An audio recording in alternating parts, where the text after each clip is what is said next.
So we back in it today. I made a video for you in my credit coaching group. I made a video before this one. It was the last video I talked about how to buy a house.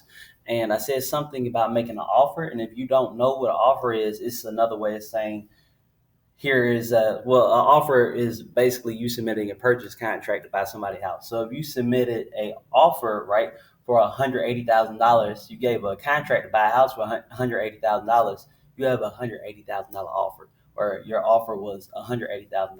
So this is the things that make a good offer. This is not the only things. These are just the first 10 things that came to my mind. There's actually an unlimited amount of things that make a good offer. And the better your offer, the more likely you are to get the house. So this is how you can increase the chances of getting the house you want. Number one, clearly, is the price. If somebody puts a house up for sale for $100,000 and it's three of you that want the house, two people put in an offer for $100,000 and you come in and put in an offer for $110,000, who do you think is going to win? The seller wants to walk away from closing with the most amount of money possible. So number one is the price. Number two is due diligence. To sum it up and just to keep it as simple as possible, due diligence is the amount of time that you have to get your money back.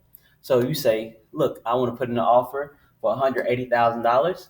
With 7 days due diligence, you have 7 days to determine whether you want to follow through with the sale of the house or not.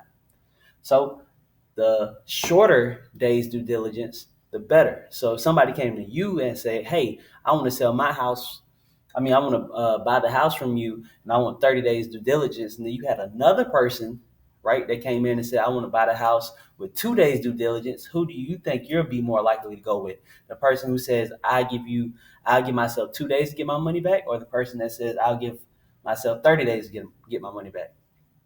Most likely you're going to go with number one, the person in 2 days. Earnest money. To keep it short and simple, earnest money is the money that you put up to show that you're serious. So you say, hey, you want to buy this house from me, right? Prove it to me. Put up $1,000 and that will serve as your seriousness. I will believe you if you put some money up ahead of time just to show me like, hey, if you don't follow through with the sale of the house, then I get to keep your money. That's what earnest money is. The more earnest money you put up, the more likely you'll get your offer accepted. So typically it's around 1% of the purchase price. So if you have someone that's selling a house for about $200,000, 1%, $2,000 earnest money, boom, that's pretty normal. That's typical. If you were selling a house for $200,000 and you had three offers, all of them had earnest money of $2,000, but then you had one offer that had $30,000 earnest money, who would you be likely to go with? The person who puts $30,000 up to show you that you're serious, or the person that puts $2,000 up to show that they're serious?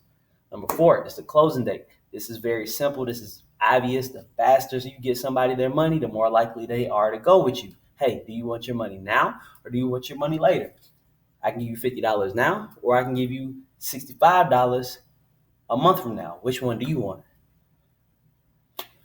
A lot of people, believe it or not, they say, I want that $50 right now. So closing is typically 30 days.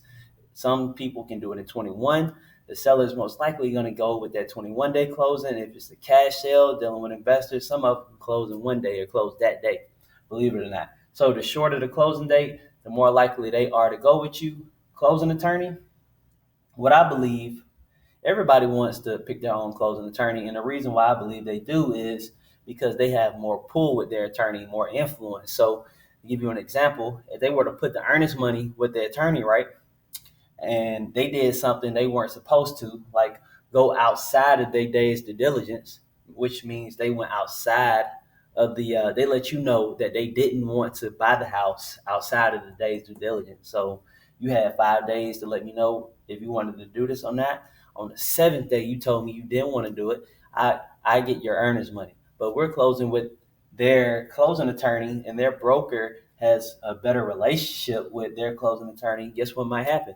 The closing attorney might try to work with the broker to spin it, right? To spin the story to make it seem like the other party is supposed to get the earnest money instead of me, because they want to keep that relationship with them. That's what I believe people want to use their closing attorney for. So this video is about to end. This is going to be part one. I'm going to go into the second 5 in part 2 of the video.